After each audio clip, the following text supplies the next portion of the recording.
नमस्कार दोस्तों, मेरा नाम डॉक्टर विवेक अरोड़ा है और स्वागत है आप सभी का Korba spine and joint centre के यूट्यूब चैनल पे, जहां फिलहाल हम आपसे बात कर रहे हैं कमर दर्द से जुड़ी जानकारियों के बारे में। पिछले कुछ वीडियोस में मैंने कमर दर्द से जुड़ी भ्रांतियां, कमर दर्द से बचाव के उपाय आप सबके साथ साझा किए थे। आज उसी श्रृंखला को आगे बढ़ाते हुए मैं आपसे बात करने वाला हूँ आहार के बारे में, कि हमें कमर दर्द अगर है तो कब क्या खाना चाहिए, कब क्या नहीं खाना चाहिए। आहार किसी भी संस्कृति का एक महत्वपूर्ण हिस्सा होता है। हमारा जो भारतीय आहार है, चाहे वो नॉर्थ इंडियन हो, चाहे वो वेस्ट इंडियन हो, चाहे वो ईस्ट इंडियन हो, चाहे वो वेस्ट बंगाल का हो, चाहे वो आसाम का आहार हो, हमारे पूर्वज आहार को ऐसा बना के गए हैं कि हमें अपने normal day to day life में, अगर हम जंक फूड को अवॉइड करें तो डे टू डे लाइफ के डेली घर के आहार में सब कुछ मिल जाता है। हमें उसमें मिनरल्स मिल जाते हैं, हमें उसमें प्रोटीन मिल जाता है, हमें उसमें विटामिन मिल जाते हैं, उससे हमें कैलोरीज भी मिल जाती हैं। लेकिन आजकल जो ज़माना है वो एडवर्टाइजिंग का ज़माना है। जंक फूड वाले मार्केट को पूरी तरीके से कैप्चर कर चुके हैं। बच्चे घर का दाल रोटी खाने के बजाय लेज कुरकुरे खाना ज़्यादा पसंद करते हैं।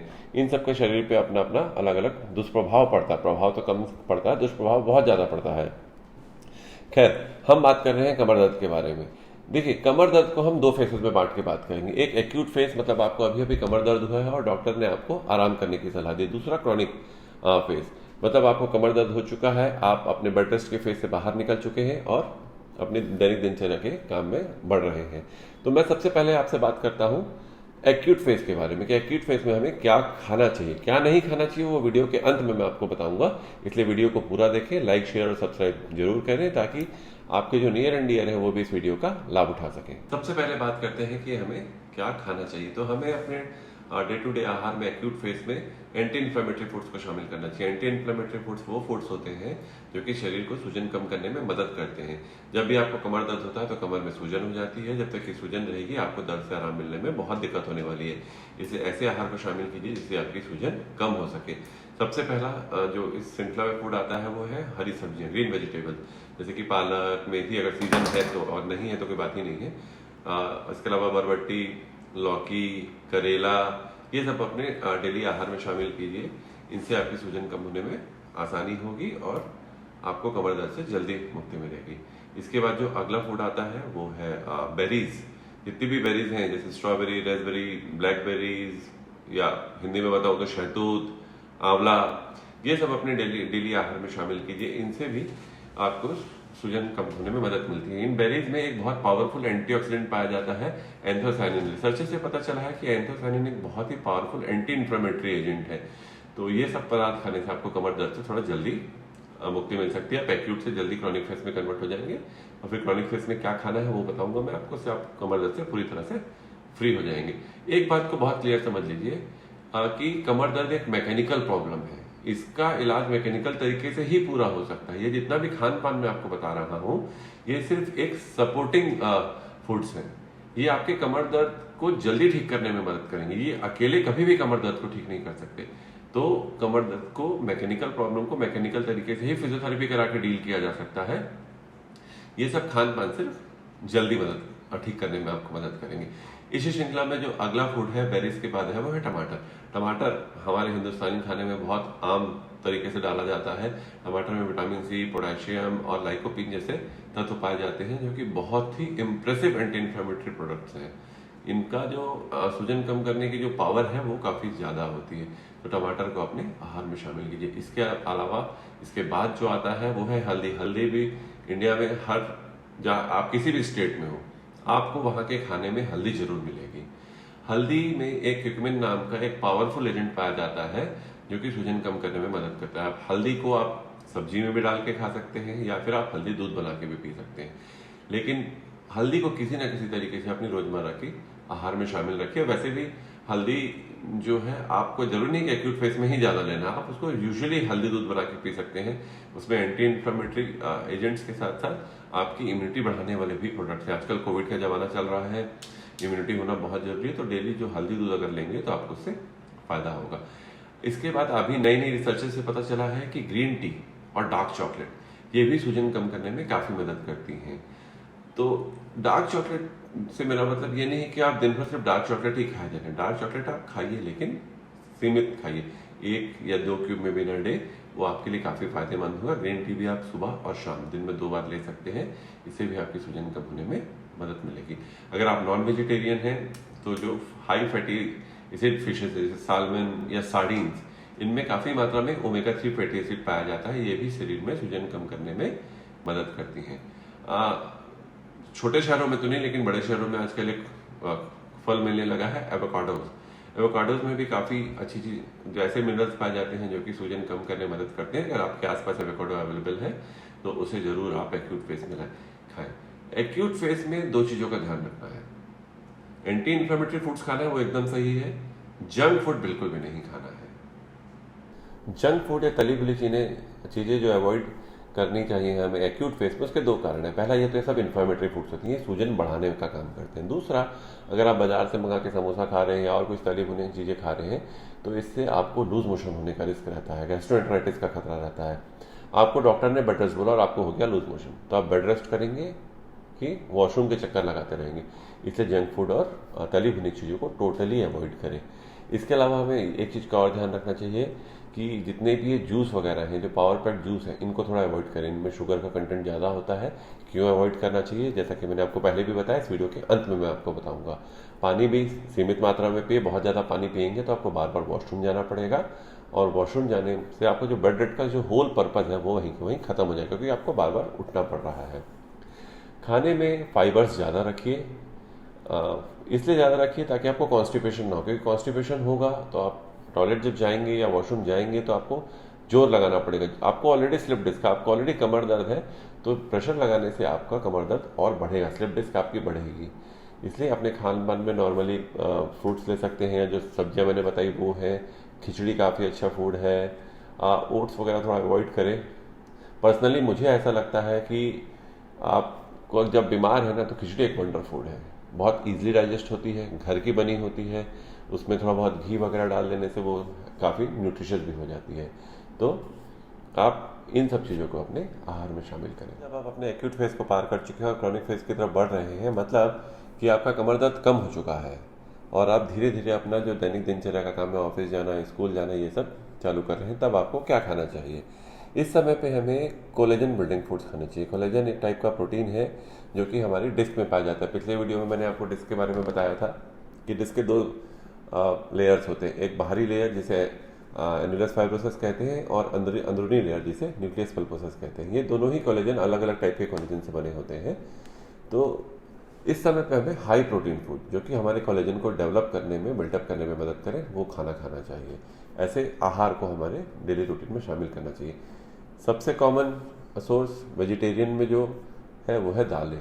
आप जो नॉर्मल दालें हैं, आपकी मूंग की दाल हो, राहर की दाल हो, इसको आप अपने आहार में शामिल कीजिए। आप इसे दाल चावल के तरीके से खा सकते हैं, आप सिर्फ दाल पी सकते हैं, या फिर आप इन्हें अंकुरित करके भी खा सकते हैं। इनका प्रोटीन काफ़ी अच्छा माना जाता है।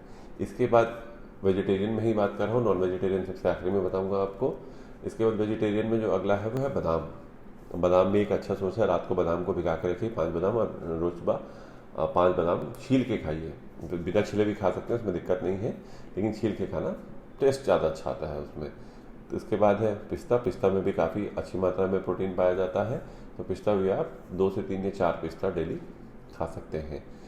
उसके अलावा चना, सफ़ेद चना हो या काला चना हो, ये भी आप अपने आहार में शामिल कर सकते हैं। राजमा शामिल कर सकते हैं। लोबिया एक बहुत अच्छा सोर्स है प्रोटीन का। हमारे हिंदुस्तानी खाने में बहुत कॉमनली, खासतौर पर नॉर्थ इंडियन घरों में तो बहुत कॉमनली बनता है। सांभर एक अच्छा सोर्स है वैसे प्रोटीन का, अगर आप साउथ इंडियन है तो। अब इसके बाद बात करते हैं नॉन वेजिटेरियन प्रोटीन की। चिकन, मटन, फिश, एग, इन सब में काफ़ी अच्छी मात्रा में प्रोटीन पाया जाता है। लेकिन रिसर्च से पता चला है कि बॉडी जितना अच्छा वेजिटेबल प्रोटीन को, वेजिटेरियन सोर्स ऑफ प्रोटीन को एक्सेप्ट करती है, उतना non vegetarian source of protein को एक्सेप्ट नहीं करती है। अगर आप नॉन वेजिटेरियन हैं तो आप नॉन वेज ले सकते हैं, लेकिन साथ में जो वेज सोर्सेज ऑफ प्रोटीन है उनको भी अपने डेली आहार में शामिल करके रखिए। एंटी इन्फ्लेमेटरी फूड्स और हाई प्रोटीन फूड्स के बाद एक जो इंपॉर्टेंट मिनरल आता है वो है मैंगनीज।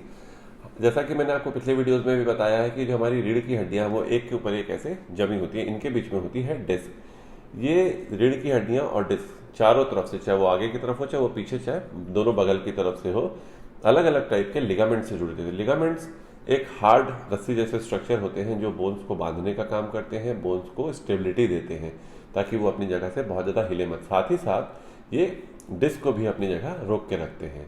अगर आपके शरीर में मैंगनीज की कमी है तो ये लिगामेंट अपने आप को रिपेयर नहीं कर पाएंगे। डे टू डे एक्टिविटी में जैसे मैं बैठा हूँ, चल रहा हूँ, आप दौड़ रहे हैं, भाग रहे हैं, खेल रहे हैं, इन लिगामेंट्स पे काफ़ी स्ट्रेस पड़ता है, काफ़ी लोड पड़ता है अपने बोन्स को संभालने रखने के लिए। तो इनमें थोड़ा बहुत माइनर वेयर एंड टेयर होता ही रहता है। और जब आपको स्लिप डिस्क हो गया है या कमर दर्द हो ही गया है, मतलब उस केस में मतलब 100% मान के चलिए कि ये लिगामेंट थोड़े बहुत तो डैमेज है। तो मैंगनीज इन लिगामेंट्स के रिपेयर के लिए एक बहुत इंपॉर्टेंट मिनरल है। बॉडी बिना मैंगनीज के इन लिगामेंट्स को रिपेयर नहीं कर पाती है कभी भी, इसलिए मैंगनीज को अपने डेली आहार में शामिल कीजिए। मज़ेदार बात यह है कि इतना इंपॉर्टेंट मिनरल है और ये ऑलरेडी हमारे डे टू डे आहार में है। ये आपको ग्रीन वेजिटेबल्स में मिल जाएगा, सफ़ेद छोलों में मिलेगा, अगर आप ब्राउन राइस खाते हैं तो ब्राउन राइस में भी मिलेगा, बादाम में भी थोड़ी मात्रा में मैंगनीज पाया जाता है। तो ये ऑलरेडी आपके खाने में है, बस आपको देखना ये है कि आप ये सब फूड्स आप समय पे ले रहे हैं कि नहीं ले रहे हैं। मैंगनीज की कमी कभी मत होने दीजिए, नहीं तो ये कमर दर्द तो अभी आपका ठीक होने में दिक्कत आएगी ही आएगी, भविष्य में दोबारा कमर दर्द होने की संभावना भी आपकी बढ़ जाएगी। अब बात करते हैं 3 important vitamin K, vitamin D, vitamin C and vitamin B12। सबसे पहले विटामिन डी। विटामिन डी हड्डियों को मजबूत रखने के लिए बहुत जरूरी होता है। अगर आपके शरीर में पर्याप्त मात्रा में कैल्शियम है लेकिन विटामिन डी की कमी है तब भी हड्डियां कमजोर रहेंगी, और अगर पर्याप्त मात्रा में विटामिन डी है लेकिन कैल्शियम ही नहीं है तो भी हड्डियां कमजोर रहेंगी। वैसे तो विटामिन डी का सबसे प्रमुख स्रोत जो है वो सनलाइट है। सनलाइट में जो एक रेज रहती है UVB, अगर वो स्किन पे पड़ती हैं तो बॉडी अपने आप विटामिन डी बना लेती है। अगर आप 15 मिनट रोज सूरज की धूप में रहते हैं, अगर हाथ पैर खुले हुए हैं, डायरेक्ट धूप का एक्सपोजर पड़ रहा है, तो शरीर एक दिन के लिए पर्याप्त विटामिन डी बना लेता है। शरीर कभी भी विटामिन डी को स्टोर नहीं करता है, इसलिए आपको ऑलमोस्ट डेली ही थोड़ा समय सूरज में बिताना चाहिए। लेकिन अगर आप किसी कारण से सूरज में समय नहीं बिता पा रहे हैं, सनलाइट नहीं ले पा रहे हैं, तो आप क्या क्या खा सकते हैं। नॉन वेजिटेरियंस के लिए liver, kidney, salmon, tuna, sardines, ये जितने भी नॉन वेजिटेरियन आइटम्स हैं इनमें विटामिन डी काफ़ी मात्रा में पाया जाता है। और वेजिटेरियंस के लिए दूध और दूध से बनी चीज़ें, जैसे आपका चीज़ हो गया, दही हो गया, पनीर हो गया, इन सब में भी विटामिन डी पाया जाता है। लेकिन हमेशा ध्यान रखें कि दूध अगर आप ले रहे हैं तो अधिक मात्रा में मत लें, उससे आपका कोलेस्ट्रॉल बढ़ने का खतरा भी रहता है। तो सीमित मात्रा में आप दूध ले सकते हैं। सबसे बेस्ट है हल्दी दूध लीजिए, आपका एंटी इन्फ्लेमेटरी प्रोडक्ट भी हो जाएगा, आपका विटामिन डी का सोर्स भी पूरा हो जाएगा। अब बात करते हैं विटामिन सी की। जितने भी खट्टे फ्रूट्स हैं, जैसे संतरा हो गया, पाइनएप्पल हो गया, आंवला हो गया, इन सब में विटामिन सी काफ़ी मात्रा में पाया जाता है। बस ध्यान रखिएगा कि इनका जूस नहीं लेना है। अधिकतर मैंने देखा है कि जब लोग बीमार होते हैं तो मौसम्मी का जूस पीते हैं। मौसम्मी का जूस पीने के 2 नुकसान हैं। पहला तो जब भी आप कहीं बाजार से जूस लेते हैं तो उसमें वो थोड़ा सा ग्लूकोज मिलाते हैं मीठा करने के लिए। हमें शुगर को अवॉइड करना है। क्यों करना है बस आपको मैं थोड़ी ही देर में बताने वाला हूँ, इसलिए वीडियो को एंड तक जरूर देखें और लाइक शेयर सब्सक्राइब जरूर करें ताकि आपके नियर एंड डियर वंस भी इस इन्फॉर्मेशन का फायदा उठा सकें। और दूसरा, जूस ना पीने का कारण है, जब आप जूस पीते हैं तो जो फ्रूट के इंपॉर्टेंट फाइबर्स रहते हैं जो आपको कॉन्स्टिपेशन से बचाएंगे वो भी आप नहीं लेते, सिर्फ आप प्लेन जूस पी रहे हैं। तो जूस को तो अवॉइड कीजिए, रॉ फ्रूट्स खाइए, वो आपके लिए फायदेमंद होगा। अगला जो इंपॉर्टेंट विटामिन है विटामिन B12। मिथाइल कोबालामिन के इंजेक्शन लगभग जिसको भी कभी भी कमर दर्द हुआ उसको वो इंजेक्शन लगता ही है। तो मिथाइल कोबालामिन आपके लिए एक नोन नाम होगा। मिथाइल कोबालामिन या विटामिन B12 भी जो है वो आपका लीवर, किडनी और काफ़ी तरह के फिशेस में पाया जाता है, साथ में दूध और दूध से बने पदार्थों में भी पाया जाता है। इन सब को अपने आहार में शामिल कीजिए और अपने कमर दर्द को जल्दी से जल्दी निजात पाइए। आइए अब बात करते हैं कि हमें क्या नहीं खाना चाहिए। जितने भी एसिडिक फूड्स हैं जो एसिडिटी बढ़ाते हैं, जैसे कि कोल्ड ड्रिंक्स या फिर बहुत ज़्यादा मात्रा में कॉफ़ी या चाय या फ्रूट जूसेस, इन्हें हमें स्ट्रांगली अवॉइड करना चाहिए एक्यूट फेज में भी और क्रॉनिक फेज में भी। एक्यूट फेज में इसलिए आप ऑलरेडी पेन किलर्स खा रहे हैं, आप ऑलरेडी अलग अलग टाइप की दवाइयाँ खा रहे हैं जो ऑलरेडी एसिडिटी बढ़ा रही हैं। आप अगर ऐसा खाना लेंगे तो आपकी एसिडिटी और बढ़ेगी, इससे आपको तकलीफ ही होने से फ़ायदा कुछ नहीं होना है। जंक फूड भी इसी कैटेगरी में आते हैं और तली भुनी चीज़ें भी इसी कैटेगरी में आती है। इसी कारण से हमें एक्यूट और क्रॉनिक दोनों फेसेस में इन सब आइटम्स को अवॉइड करना चाहिए। दूसरा जो अवॉइड करने लायक आइटम है वो है एल्कोहल। एक्यूट फेस हो चाहे क्रॉनिक फेस हो, एल्कोहल या लिकर या मदिरा ये आपको नुकसान पहुंचाएगी। ये आपको दो तरीके से नुकसान पहुंचाती है। जब भी आपको कमर में दर्द होता है या किसी भी हिस्से में दर्द होता है और सूजन आ जाती है, तो मसल्स वहाँ की टाइट हो जाती हैं, मसल गार्डिंग बोलते हैं इसे, मसल स्पाज्म बोलते हैं। ये एक जरूरी फिनोमेना है, ये आगे बढ़ने वाले डैमेज को रोकती है। अगर आप अल्कोहल ले रहे हैं तो अल्कोहल की एक बेसिक टेंडेंसी होती है मसल्स को रिलैक्स कर देना, मसल्स को ढीला कर देना। अगर आपकी मसल्स ढीली हो जाएंगी तो वो बॉडी को प्रोटेक्ट नहीं कर पाएंगी। आपको अगर स्लिप डिस्क है तो वो और बढ़ जाएगा। इसलिए आपको अल्कोहल अवॉइड करना चाहिए। साथ में अल्कोहल भी एसिडिटी को बढ़ाता है, इसलिए अल्कोहल अवॉइड करें। अब बात करते हैं एक बहुत इंपॉर्टेंट फूड स्ट्रक्चर की, एक फूड आइटम की, जो हम डेली लाइफ में बहुत कॉमनली लेते हैं, शुगर। आप चाय पी रहे हैं, शुगर। आप मिठाई खा रहे हैं, हलवा खा रहे हैं, आप जूस पी रहे हैं। आप बीमार हैं तो आपके घर वाले आपको खूब सारा जूस पिला रहे हैं और हलवा खिला रहे हैं। हाई शुगर अवॉइड करें। हाई शुगर से सूजन तो बढ़ती ही बढ़ती है, साथ में पेन भी बढ़ता है। जब भी हम हाई शुगर का कंटेंट लेते हैं तो बॉडी में एक हार्मोन रिलीज होता है, इंसुलिन। इस इंसुलिन का काम होता है कि ये जितना भी ब्लड स्ट्रीम में शुगर गया है इसको इफेक्टिवली यूटिलाइज करवाए, इफेक्टिवली मसल से शुगर का, ग्लूकोज का अपटेक करवा ले और ब्लड स्ट्रीम में जो शुगर लेवल है उसको कम करे। लेकिन जब आपको क्रॉनिक पेन होता है या एक्यूट पेन होता है स्पेसिफिकली, तो आपकी जो इंसुलिन रेजिस्टेंस है, इंसुलिन रेजिस्टेंस का मतलब जो बॉडी की क्षमता है इंसुलिन को इफेक्टिवली यूटिलाइज करने की, वो कम हो जाती है। आपका इंसुलिन रेजिस्टेंस बढ़ चुका है, आप शुगर ले रहे हैं, इसका मतलब आप अपने ब्लड में शुगर को बढ़ा रहे हैं। आप लोगों ने अधिकतर देखा होगा कि जो डायबिटिक पेशेंट्स होते हैं इनको हाथ पैरों में झुंझुनाहट रहती है, इनके घाव जल्दी से नहीं भरते हैं। इसका एक इंपॉर्टेंट कारण है ब्लड स्ट्रीम में शुगर का ज़्यादा होना। आपका इंसुलिन रेजिस्टेंस बढ़ चुका है, बॉडी इफेक्टिवली शुगर को यूटिलाइज नहीं कर पा रही है और आप उसमें शुगर और दिए जा रहे हैं। तो आपका जब ब्लड स्ट्रीम का शुगर बढ़ेगा तो वो आपका दर्द बढ़ाएगा, आपका सूजन भी बढ़ाएगा, आपकी तकलीफ बढ़ाएगा। इसलिए मीठा एक्यूट फेस में तो पूरी तरीके से बंद कर दें। कोई जूस, कोई कोल्ड ड्रिंक, कोई कॉफ़ी, टी नहीं लेना है। क्रॉनिक फेस में अब जब आ रहे हैं, अगर आप शौकीन हैं चाय वगैरह पीने के, तो आप कम शक्कर वाली चाय पी सकते हैं। आर्टिफिशियल स्वीटनर्स का यूज़ ना करें। आर्टिफिशियल स्वीटनर्स फ़ायदे से ज़्यादा नुकसान पहुंचाते हैं। ये कभी किसी और वीडियो में बताऊंगा कि वो ऐसा क्यों करते हैं। इसलिए आप कम शुगर लीजिए, आप गुड़ ऐड कर लीजिए थोड़ा बहुत, आर्टिफिशियल स्वीटनर्स का यूज़ ना करें। तो अब मेरे को यहाँ ऐसा लगता है कि आप सब को समझ आ ही गया होगा कि आपको क्या खाना चाहिए, कब खाना चाहिए, कैसे खाना चाहिए और क्या नहीं खाना चाहिए। अगर आपके अभी भी कोई क्वेश्चन है तो आप कमेंट सेक्शन में अपने क्वेश्चन मुझसे पूछ सकते हैं। मैं आपको जल्द से जल्द जवाब देने की कोशिश करूंगा। वीडियो को लाइक, शेयर और सब्सक्राइब करना बिल्कुल भी ना भूलें और स्वस्थ रहें, सजग रहें।